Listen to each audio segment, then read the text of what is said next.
Мына жерде бір сауал қойыпты да, Ерсін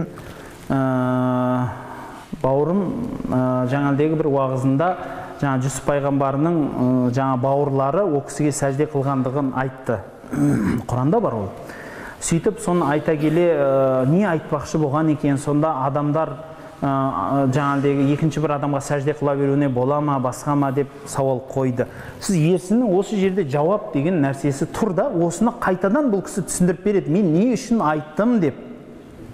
Мен мөлде сәжде деген екі түрлі болады, соны түсіндіру үшін айттым дейді ол жігіт та. Мысалы, ең қысқа айтқым келетін.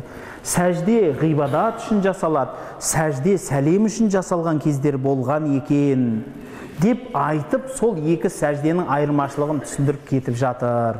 Сәжденің өзі, жеке өзі, егер сәлем үшін жасалса, ол ғибадат орнына жатпайды. Себебін қараңыздаршы, мысалы, мен оны мысалды кейбір кезде, оны да мен келтірген бір сөздерінде осы мысалды. Бауырлар, мысалы, мынандай сөз бар, пайғамбарымыздан келген сөз бар. Бүкіл пайғамбарлардың ақидасы қандай? Біреу-ақ. Бір деген сөз бар, түсінесіз ба? Барлық пайғамбардың ақидасы бір, шариғаттары әртүрлі. Шариғаттары әртүрлі, бірақ ақидасы біреу-ақ, таухид ақидасы.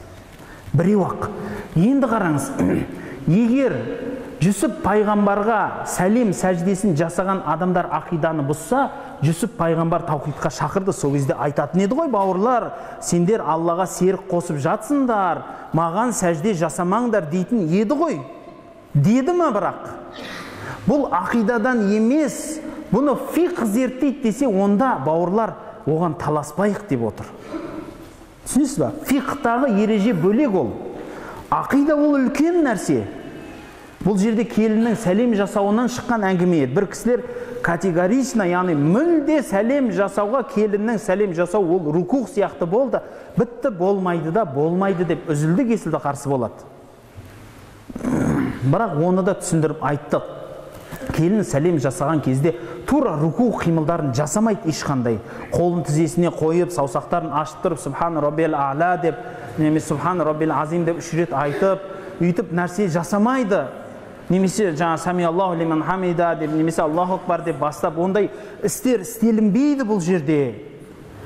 Келіннен талап етілетіні құрмет мағынасында жаңағыдай басын изеу, басын қимылдату.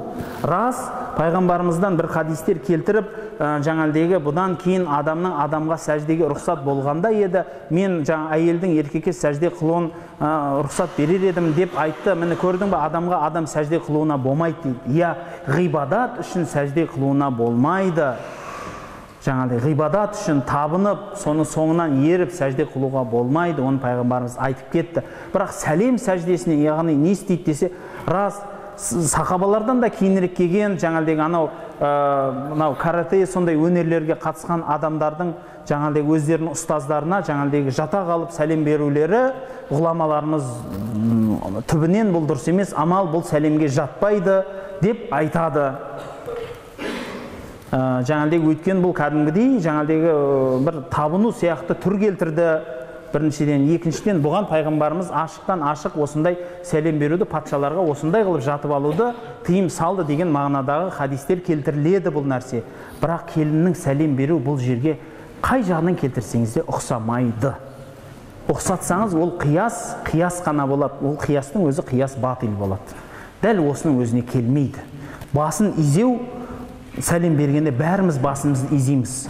Ондай болса, бұдан кейін сәлем берген кезінде басыңызды иземес. Мысал, біздің түрк халқында ер азамат та сәлем берген кезде қолын көкірегіне қояды. Сөйтіп бәрібір басын изейді да. Яғни әшейін басын тікпеген ойда бүйтіп тұрмайды. Бәлки ассаламу алейкум дейді. Дұрыс па?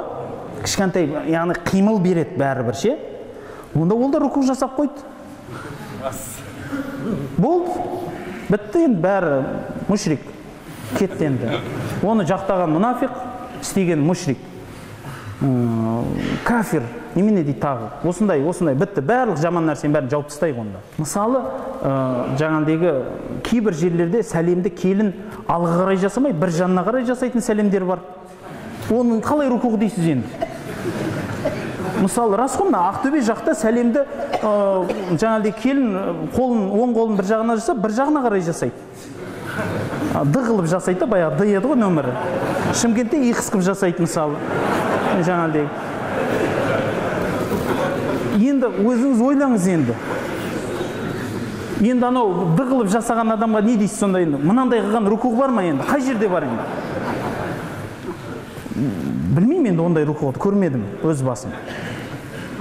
Бауырлар, ол рукуға ұқсамайды бұл нәрсе. Түсінесіз ба? Сіз бүкіл қазақтың сәлем қылуын бәрін көтеріңіз да келіннің. Сөйтіп түсініп шығыңыз, осы халық қандай өзі, неге жасады, қайдан келді, қайға, бұның бәрін түсініңіз да, сосын істеңіз.